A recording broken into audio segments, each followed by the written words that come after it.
出光興産がエチレンが作れないって言ってて、エチレンっていうのが輸血用のバッグとかカテーテルとかチューブになるようなものっていうので使われるんですけど、それの原料がナフサと呼ばれるガソリン油とか石油的なものを取った後に残ったもので作るんですけど、残ったものっていうのが足りなくなっちゃうんですよ。20日ぐらいで。なので、エチレンの製造できなくなりますよっていうのが出光興産が取引先に言ってるっていうのって、ポリエチレンとかですね、はい、ペットボトルとかも作りづらくなってくると思うんですけど、このナフサっていうのは日本でも原油をそのまま輸入してきて、そこで精製して、中でナフサもちょっとずつは作れてるんですけど、その量だけだと足りないので、もともとナフサだけを出光さんは、ホルムズ海峡を通して輸入してたんですよ。で、これがなくなってしまうと、残念ながら20日以内なくなってしまうので、新たなカテーテル作れないよねとか、手術用の手袋とかも作れないよねとか、点滴とかお薬とかが入ってるような袋自体がないので、お薬があったとしても流通させられなくなるよね。で、これが20日なんですよね。じゃあペットボトル作るのやめますとかっていうので、ある程度変えられたとしても足りないというのは現実的な問題なので、これ日本がまだ言ってくるんですけど、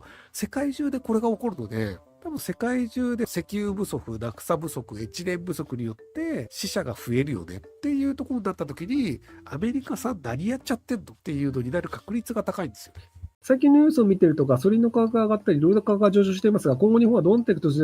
ますか？ヨクさんのご意見をお願いいたします。ガソリン価格自体も上がってるんですけど、円安が進んでいるというのもあって、なので、海外から輸入するものの価格はどんどん上がっていきます。ただ、輸出入に関わる仕事をしている会社はめちゃくちゃ儲かります。大企業はめちゃくちゃ儲かるんですけど、日本人向けに商売をしている商店街だったりとか、生鮮食品だったりとかっていうのは、どんどん貧しくなります。買う日本人が貧乏になるので、貧乏である日本人向けに物を売ったとしても、そんなに高い値段で買ってくれないっていうのがずっと続いていくので、金持ちと貧乏人の差が広がるタイみたいな感じになるんじゃないかなと思いますけど、タイで初任給でまともな会社に行くと、今日本よりも初任給高いんですよね。タイ人の初任給が日本円で行くと確か大卒30万円近く行くんじゃなかったっけなっていう感じで、貧乏な人は全然貧乏なので、大卒初任給みたいなところではないところで働くので、全然お金はないんですけど、大卒で大企業で働くってなると、それぐらいの金額っていうのだと、もう日本よりも、あと平均給与でいくと、今は日本よりも韓国の方が高いんじゃなかったっけ？なので、平均給与でいくと韓国の方が全然儲かってますと。っていう感じなので、どんどん貧乏な人が。で、韓国ってまだ人口が5000万人ぐらいしかいないですけど、日本って人口が1億3000万人いて、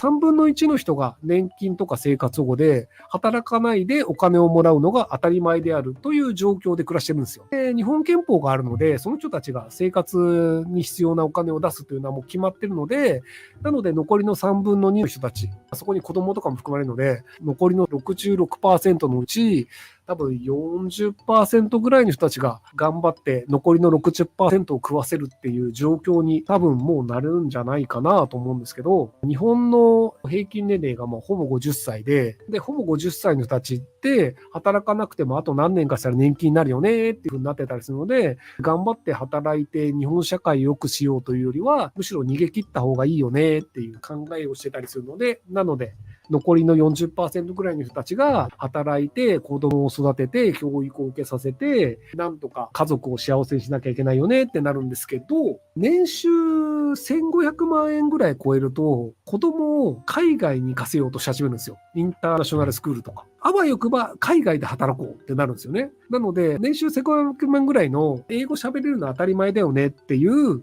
人たちほど、じゃあ日本やばくなったら海外で行けばいいじゃんって言って海外に行ってしまうっていう、YouTuber とかでもフランスに行ってしまうとかシンガポールに行ってしまうとかっていうので、日本人のお客さんを当てにしながら外国に暮らしていて外国で生活拠点を作るっていうので、いや別に日本沈没しても俺大丈夫っすっていう形で逃げる人がどんどん増えているっていう状況を理解していただけるといいんじゃないかなと思いますけども、はい、日本って石油出ないっていうイメージあると思うんですけど、新潟とかから石油出てるんですよね。で確かね、日本の石油の流通量の 0.04% とかはね、新潟石油みたいな会社から出てるんですよ。日本でも石油は出るんですよ。ただ、中東みたいに莫大な量がバカバカ出るわけじゃなくて、本当に少量しかね、秋田も出るかな。なので、実はレアメタル的なものとかもね、結構あったりして、東北にある湖で、世界で深い湖ランキングで、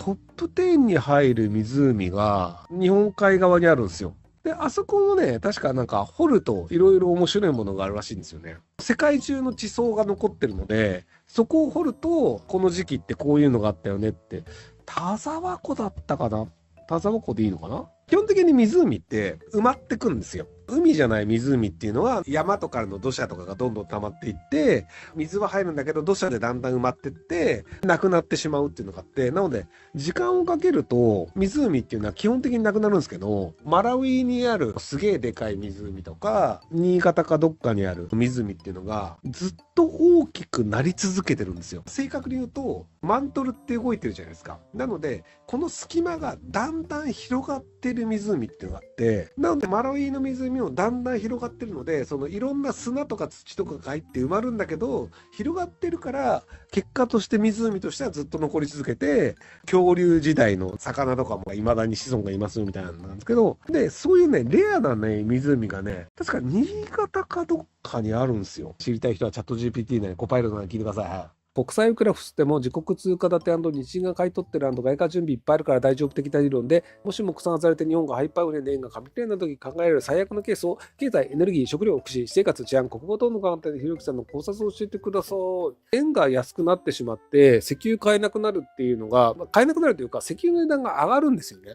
1ドル160円になった時に電気代上がったよねっていうのがあって、米の値段がなんでそもそも上がったかっていうと、米だったり野菜だったり肥料も輸入してるんですよ。で、日本って肥料のリンに関しては 99% で、窒素化合物に関しても 98% とかだったかな。基本的に農作物の肥料ってほぼ輸入なんですよ。で、これがじゃあ円安で、もともと1ドル100円だったのが1ドル200円になりましたって言ったら2倍の値段になるんですよ。そこでエネルギーが買えなくなりましたってなると、地方で農業とかできないよね。地方で生活難しいよね。だってガソリン代倍になったら車持って生活できないよね。車がないと生活できない地域というのは人が住まなくなります。家賃も下がるし、家も買われないし、そうなってくるとその廃墟におかしな人たちが住み始めます。景気が悪くなった時っていうのは、景気が悪いので人は雇われなくなります。人が雇われないけども、でも元気だけど、どの会社にも雇われない人が飯食うためには金を奪うしかないんですよ。生活保護取り回す人はいいんだけど、俺元気です。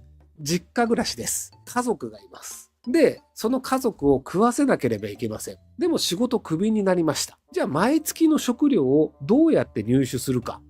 それは盗むしかないよねっていう考えをする人が一定の割合出てきます。一定の割合出てきた盗む人というのがバンバン盗んで、ちなみに今も日本だと窃盗に関していくと、確か捕まる割合が2割とか3割じゃなかったかな。強盗とかになるとすぐ捕まるんですけど、窃盗レベルだともう捕まんないんですよ。バイク盗んだとか捕まんないじゃないですか。っていう感じで、窃盗がどんどん増えるんですよ。窃盗で暮らすのが当たり前になって、治安はどんどん悪くなって、地方というのは税収も少ないので、警察官そのものが少ないので、この地域警察官少ないよねってバレると、その地域に犯罪者が寄ってたかってくるんですよ。東京はお金があるから犯罪やると捕まるんだけど、千原木まで行ったらもうそんなに捕まらないよねってなると、じゃあ東京の人たちが千原木で犯罪をしてバババッと物取って帰ってくるとか、おばあちゃんバールでも家の中の現金中央値400万円を盗むとかってなると、一件攻撃したら400万円入るよねってなったら1年分の年収じゃんみたいになると、じゃあそれワンチャンありじゃねみたいな人っていうのがやっぱ日本中で成立するんですよ。そこでじゃあまともに働くより悪いことした方がいいよねっていうので、勉強するよりも捕まらないテクニックというのを一生懸命覚えるようになるんですよ。一生懸命勉強しても就職できません、不景気だから。じゃあお金にならないじゃん。お金が欲しいとき、飯食いたいときどうすればいいの？そうすると暴力団的な人がこうやって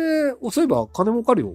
教えてやるよって言って、そこで教わって、頭のいい勉強したら大学行けるような子も悪いことをした方が儲かるよねという状況になっちゃうんですよ。ってなると、じゃあ頭のいい人ほど悪いことをするから犯罪者組織がどんどん高度化するんですよ。オレオレ詐欺って頭の人って捕まらないんですよ。実行犯とかが捕まってて、前ルフィが捕まりましたけど、ルフィフィリピンから指示してましたってなるんですけど、あれがフィリピンの刑務所じゃなくて、海外に住んでるやつが定期的に指示を出して、国をポンポン移動しています。フランスでビールを飲んでますってなったとして、逮捕のしようがないじゃん。ルフィってやつがいるらしいぞって言って、刑務所だから捕まったけど、そろそろバレそうだな。じゃあドイツに行きますとか、オランダに行きますとか、点々とトップが移動して、ずっと現場の人たちは、オレオレ詐欺とか、民家を襲うとかやりまくりますってなったとしても、もう止めらんないんですよね。っていう感じで、どんどん治安が悪くなっていくんじゃないかなと思います。で、国防の観点でいくと、外国人のスパイも入るようになるし、じゃあ外国の人たちが日本海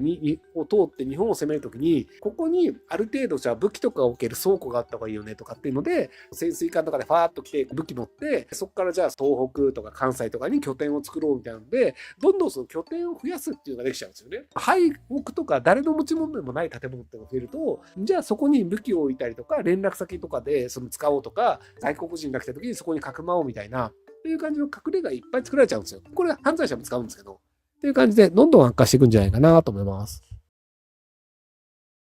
ご視聴ありがとうございます。今回の動画はこちらからの切り抜きになります。ひろゆき LINE スタンプ好評発売中です。概要欄に購入リンクがあるので、そちらから購入できます。よろしくお願いします。